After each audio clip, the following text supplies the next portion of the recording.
Bienvenue dans cette nouvelle vidéo. Aujourd'hui, je reçois Irène. Bonjour. Qui a bien voulu venir à la maison et nous faire à manger à la petite cacahuète et à moi. En plus que tu puisses juste venir, à la base c'était pour venir nous voir, hein, mais bon, on a eu la chance de bien manger ce midi. Je voulais partager où t'en es aujourd'hui, parce que je trouve que c'est vachement inspirant pour les autres. Merci. Parce que je trouve que on a tous plein d'idées, plein d'envies, plein de rêves. Parfois on part du principe que c'est irréalisable ou peu importe, mais toi j'ai bien aimé le fait où t'en es aujourd'hui. Est-ce que tu peux te présenter? Oui, bien sûr. Irène, c'est mon prénom et mon surnom en russe, c'est Irichka. Et donc, c'est le nom de mon compte Instagram et de ma marque que j'ai lancée récemment. Je suis quelqu'un de passionné par la nourriture depuis très longtemps. J'étais toujours très gourmande. D'ailleurs, mon premier mot, c'était camembert. Donc, je pense que ça vient pas de nulle part. Je sais pas, mais moi, ça aurait pu être le même, je pense. Mais...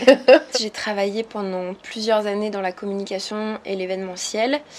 Et je suis partie dans cette voie parce que je savais pas trop ce que j'allais faire de ma vie. J'étais assez créative, assez bonne à l'écrit, etc. Donc c'est on va dire des qualités qui m'ont emmenée vers cette voie-là. Mais dès que j'ai commencé à travailler, j'ai ressenti un malaise. Je voyais pas trop de sens dans mon job. Parfois j'en voyais, mais on va dire que sur les tâches en elles-mêmes, j'en voyais assez peu. Donc j'ai continué quelques années et tout ça a fini par s'essouffler. Et je me suis mise à mon compte et j'ai travaillé de moins en moins. Je me suis mise à cuisiner de plus en plus. Tu avais encore ton contrat et tu pouvais te dégager du temps pour créer ton entreprise, du coup, petit à petit. Oui, exactement. Le confinement, c'est sûr, a beaucoup aidé là-dedans parce que je me suis retrouvée à avoir beaucoup de temps. Et là, j'ai commencé, par exemple, à faire comme un espèce de beurre d'amande, mais amélioré, que j'ai amélioré pour moi au début. Donc, j'ai travaillé une recette. C'est un produit que j'ai appelé beurre 5 noix au début parce que j'ai mis 5 noix différentes dedans. En fait, j'ai fait tester ça à mes amis. Ils ont beaucoup aimé. Et... c'était trop mignon parce qu'elle m'expliquait qu'elle allait déposer les petits pots au niveau de leur fenêtre. Ça devait être top, ça. Pour qu'ils goûtent. Pour qu'ils goûtent et pour leur donner un peu d'amour et de, je sais pas, pour faire un geste pendant le confinement. Après, j'ai eu des commandes et ça s'est développé. Et grâce au confinement, j'ai commencé aussi un peu à cuisiner, à partager certaines de mes choses sur les réseaux, mais je me sentais pas du tout légitime à partager ça. Je pensais que ça allait ennuyer les gens, en fait, de montrer ce que je mangeais. Vraiment, j'avais un préjugé là-dessus en me disant que vraiment ça n'intéressait personne de savoir ce que je mangeais. Et finalement, ça a pris progressivement et c'est devenu une évidence que je voulais devenir cuisinière et que je voulais faire ça tout le temps. J'ai eu l'occasion du coup de tester plusieurs fois, le métier en temps réel, etc. Et en fait, ce que je pensais qui était le travail, je me trompais en fait, parce que tous les métiers sont difficiles, tous les métiers ont des côtés positifs et des côtés négatifs. Mais pour moi, le travail et l'école, c'était pareil. J'avais un vrai malaise scolaire. Je me rappelle, j'avais tout le temps la boule au ventre quand je rentrais le soir, de l'école, de la fac. Pareil, j'ai quand même fait un master, donc j'ai maintenu ça pendant longtemps en pensant que c'était ça, en fait. Que c'était normal que tu ressentes ce stress ou ce mal-être. Ce malaise, que tu as l'impression de ne pas être à la bonne place. Et pour moi, en fait, j'étais un peu condamnée à vivre ça jusqu'à la fin de ma vie. C'est un peu étrange. J'y ai repensé il n'y a pas longtemps, tu sais, avec un podcast que j'ai fait de reconversion professionnelle, avec le podcast Esperluette, qui est à Avignon aussi. Ça m'a fait penser à ça ce jour-là où j'ai réentendu la phrase... de mon papa à l'époque, mais qui me disait mais c'est normal le travail c'est difficile. Ouais, c'est difficile, t'es pas censé kiffer ton travail, tu vois, c'est genre c'est normal quoi. Mais c'est sûr qu'il y a une vraie différence entre la difficulté et la souffrance. Oui, en fait. C'est ça, exactement. Ça peut être dur, mais t'es pas censé subir ton travail et souffrir de tout ça, quoi. Et du coup, là, t'as vu que finalement, tu prenais du plaisir à... Exactement. J'ai eu l'occasion, là, de faire des grosses journées qui était difficile physiquement, etc., où tu rentres, t'es vraiment très fatiguée. Ouais. Mais j'ai pas l'impression d'avoir travaillé, Oui. dans le sens où on l'entend, où je l'ai appris, etc. Donc je pense que c'est un peu ce qu'on appelle une vocation. Donc je dis pas que c'est ma seule vocation et que j'aurai que celle-là jusqu'à la fin de ma vie. Mais là, en tout cas, ça y ressemble un petit peu. Ouais. Je suis végétarienne, donc ça a aussi été un gros challenge, que ce soit pour moi et mon entourage, de prouver qu'en fait c'est possible de manger des trucs trop bons qui sont végétariens, locaux et de saison, puisque je travaille aussi en ce sens-là. Et tout ça a aussi poussé ma créativité, m'a poussé à faire des efforts en cuisine, même si je cuisinais déjà beaucoup, j'avais une cuisine assez traditionnelle, quoi. Et en fait, je me suis rendu compte que en mangeant tous les jours des choses végétariennes sympas, en fait, j'avais accumulé des connaissances et des compétences qui potentiellement pouvaient intéresser des personnes qui voulaient se lancer là-dedans, réduire leur consommation de viande. Je me suis aussi rendu compte que tout ce que j'avais déjà pré-testé pendant 5 ans comme recette, ça me fait des ressources de fou pour là cuisiner tout le temps, proposer des recettes qui sont déjà un peu travaillées, que j'ai testé plein de fois, etc. Et du coup, c'est trop bien. J'ai lancé mon compte Insta au mois de septembre. Ça marche plutôt bien, je trouve, pour un truc qui a 6 mois. J'ai vu aussi, ça marche top. Et puis, j'adore te suivre parce que j'aime trop tes stories et puis tes photos et tout. Et ça donne vraiment envie. Et c'est vrai que, tu vois, comme j'ai déjà dit, je mange encore un tout petit peu de viande. Il me manque peu, je sais même pas pourquoi. Je passe pas ce cap des rares fois où j'en mange. Ça rime à rien, en fait, tu vois. Mais en tout cas, ça me donne plein d'idées. Le fait que ça soit coloré, ça donne envie et tu te rends compte qu'il y a plein de recettes comme ça géniales, parce que toi tu partages tes recettes aussi justement, donc le but c'est que les gens puissent refaire ça chez eux. Parfois tu sais il y a des recettes notamment végétariennes où c'est un peu trop poussé et parfois tu vois ça donne pas envie aux gens, on se dit ouais c'est trop compliqué, et là pas du tout. Je trouve que déjà ça donne toujours envie, mais c'est très accessible en fait, tu vois. Oui, c'est ça. Ce que j'adore, c'est faire des recettes combinées. C'est un petit peu tu vois ce que je t'ai proposé à midi, où en gros j'ai vraiment travaillé chaque aliment complètement séparément. Après ça arrive que je fasse bien sûr une recette complète qui se tient en elle-même, tu vois. Mais j'aime bien faire des petites propositions, parce que là par exemple, je sais pas, il y avait cette feta rôtie au miel, c'est un truc que si tu l'as bien aimé, tu sais que pour la préparer t'as besoin de 2 secondes et après tu la mets dans ton four. Et c'est un truc très simple que tu peux refaire sur une autre recette. En fait, ce que j'aime bien, c'est aussi de donner des idées, suggérer des choses, mais etc. comme tu dis, c'est-à-dire que sur tout le plat que tu nous as proposé là, il y avait plein de choses, tu vois, que ça soit le condiment ou les œufs. Des œufs mollets confits. Confits, voilà. Dans la sauce soja. On dit confit, mais ça peut être mariné. Mais en fait, la marinade de sauce soja confit, le jaune en fait. Ça a un effet chimique en fait. Et un peu de jus de betterave, parce que je voulais essayer qu'il soit rose, parce que j'aime bien mettre de la couleur un peu partout. Par exemple, tu pourras les refaire hyper facilement et sans avoir besoin de refaire les pâtes et tout le truc que j'ai fait, quoi. Chaque petite chose qui était là, ça donne envie de les refaire et les tester avec d'autres trucs que tu fais peut-être toi. Oui, c'est ça, mais ça donne plein d'idées, plein d'envies, et puis c'est top, c'est vraiment... Et du coup, tu vas bientôt créer ton site internet. Oui, c'est ça. On pourra te retrouver là-dessus, et après, quand les restaurants réouvriront, on pourra te retrouver aussi sûrement à travailler... Ça, c'est sûr. Normalement, les projets du moment disent que je devrais bientôt pouvoir travailler dans un restaurant, et j'ai trop hâte de ça. Mais d'ailleurs, tu vas te lancer, imaginons, dans un contrat, en plus, bosser dans un resto où... quand on est en reconversion comme ça, c'est ce qui nous permet d'avoir plus de j'ai oublié le mot qu'on disait. Légitimité. De légitimité, merci. Et en même temps, toi, ça va te permettre, j'imagine, de continuer à faire d'autres peut-être créations comme ta pâte à tartiner, enfin de continuer à juste faire que ce que tu kiffes en fait, et c'est tout. Clair. Oui, c'est sûr que c'est pas une obligation, on part pas sur 10 ans, enfin j'en sais rien, après ça peut peut-être durer 10 ans, je ne sais pas en fait, on peut jamais savoir. Mais oui, effectivement, rien n'empêche de continuer à travailler, etc. Et ce qui est quand même, je trouve, hyper agréable pour l'avoir testé là pendant 1 mois à Paris dans la restauration, et le fait...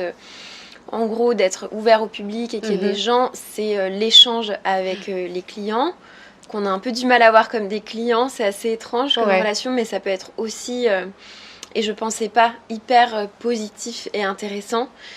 Là, à Paris, il m'est arrivé des trucs incroyables, des clients qui restent genre 45 minutes dans la boutique. C'est une boutique italienne où on vendait un peu des produits d'épicerie et des plats cuisinés. Okay. Et en gros, j'étais là pour cuisiner et vendre un petit peu ces produits.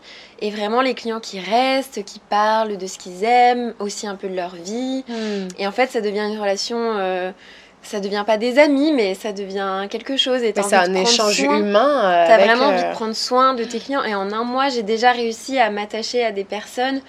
Après, il y a eu des trucs trop rigolos, genre un monsieur qui m'a vu cuisiner une lasagne, tu sais, et j'y mettais tout mon cœur. Je mettais de la butternut, de la stracciatella fumée. J'y allais, j'étais bien généreuse et tout dans ma préparation. Et il m'a dit, mais moi, je veux ça. Et je lui dis, bah monsieur, il faut attendre un petit peu, puisqu'il y a 25 minutes de cuisson. Il m'a dit, mais moi, je peux pas attendre 25 minutes. Et du coup, il est reparti avec la lasagne crue. Et il l'a fait cuire chez lui, quoi. D'accord. Vraiment, le truc mais là, il voulait vraiment ça. Il voulait vraiment ça. Et du coup, je trouve ça fou, quoi. Et hyper... Tu vois que tes créations, ça fait quelque chose. Et le partage... C'est hyper enrichissant. Et après, le fait de pouvoir faire tester les recettes en temps réel, voir ce que les gens aiment, n'aiment pas, c'est trop bien, quoi. Donc là, je me languis de pouvoir faire ça. C'est clair. Et c'est un plaisir de faire venir goûter ma cuisine aussi à des personnes que je connais pas. C'est trop bien, quoi.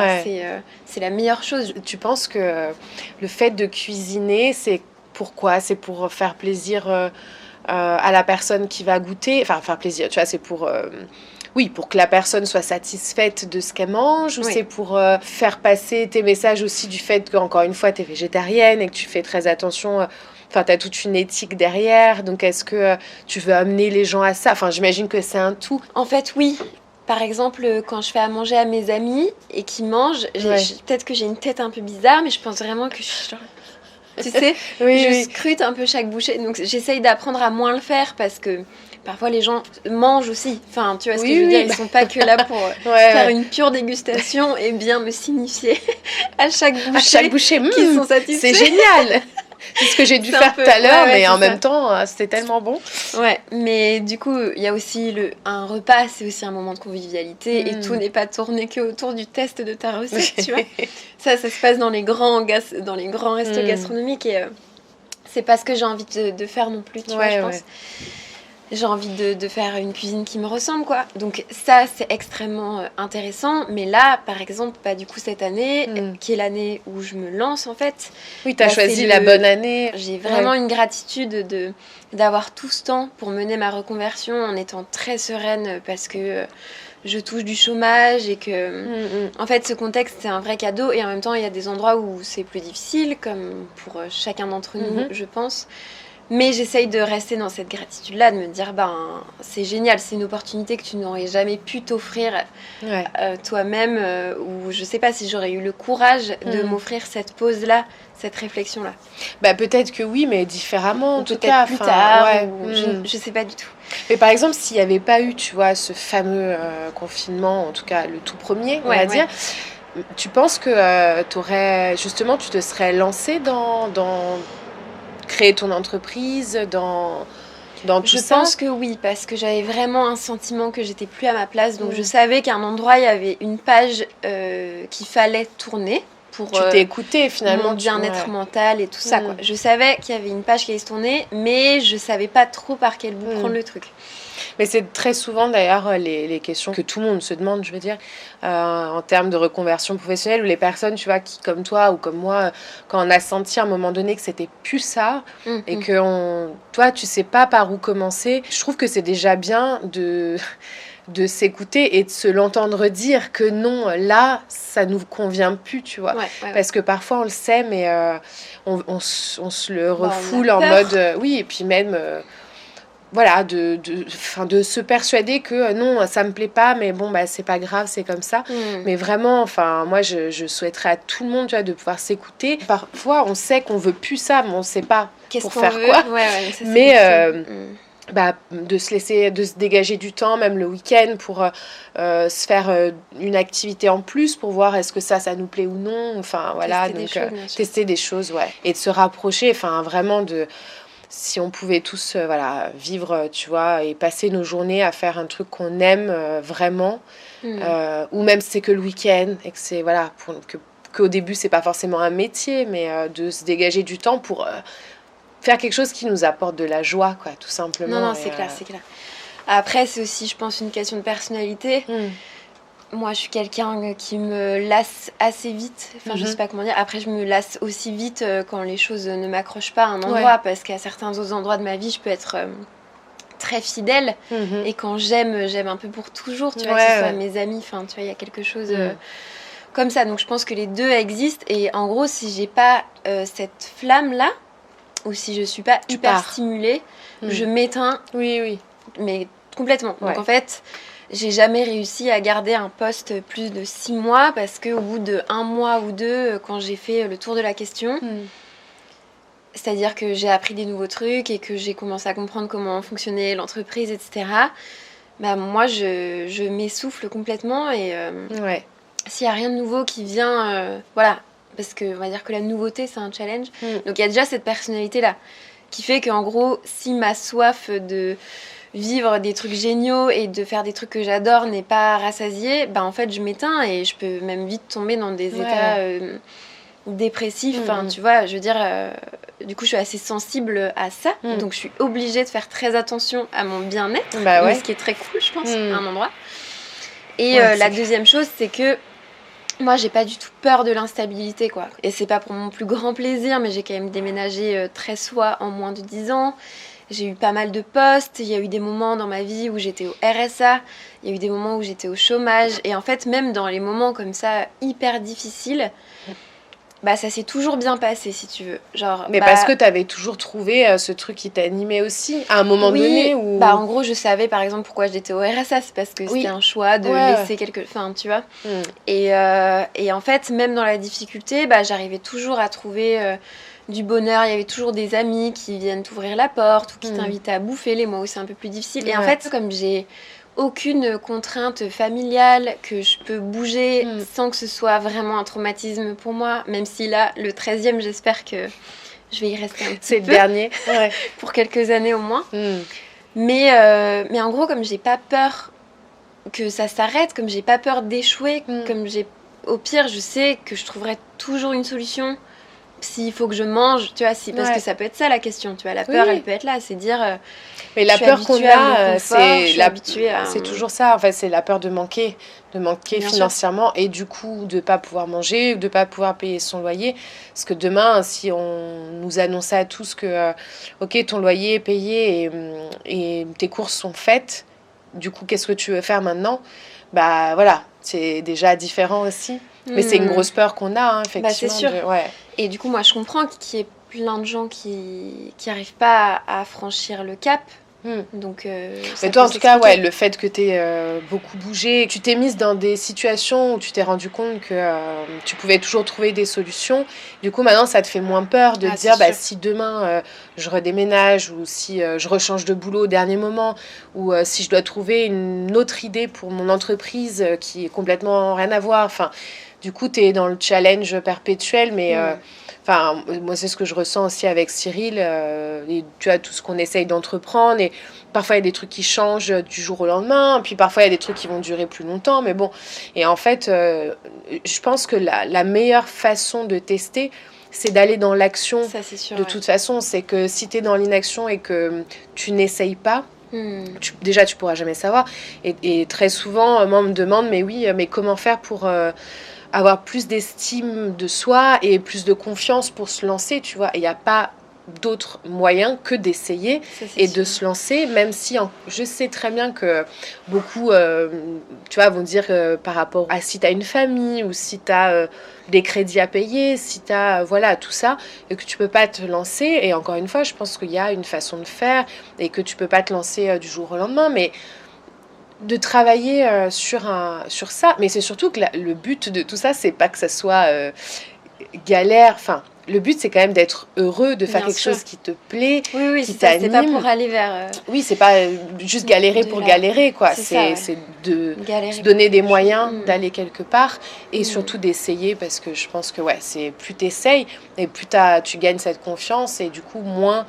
les challenges te font peur et que demain on te propose un truc que tu n'as jamais fait mais qui te donne vraiment envie, bah tu le feras et même si c'est très stressant à un moment donné et que Bien tu dis sûr. oh là là j'ai jamais fait ça mais j'ai vraiment envie de le faire. C'est ça. Je pense bah, que c'est horrible cette expression, je crois, mais il me semble que c'est Georges Brassens qui disait, ou Jacques Brel, soit l'un soit l'autre, je sais plus, ouais qui disait le seul talent c'est d'avoir envie, quoi. ouais Je sais plus. je sais C'est plus peut-être mais pas. oui Mais en oui tout cas, il y a cette juste phrase cette elle phrase avait qui ouais dit ouais le vrai talent c'est d'avoir envie, et je pense que c'est vrai, quoi. Si t'as vraiment envie de faire un truc, ben ouais.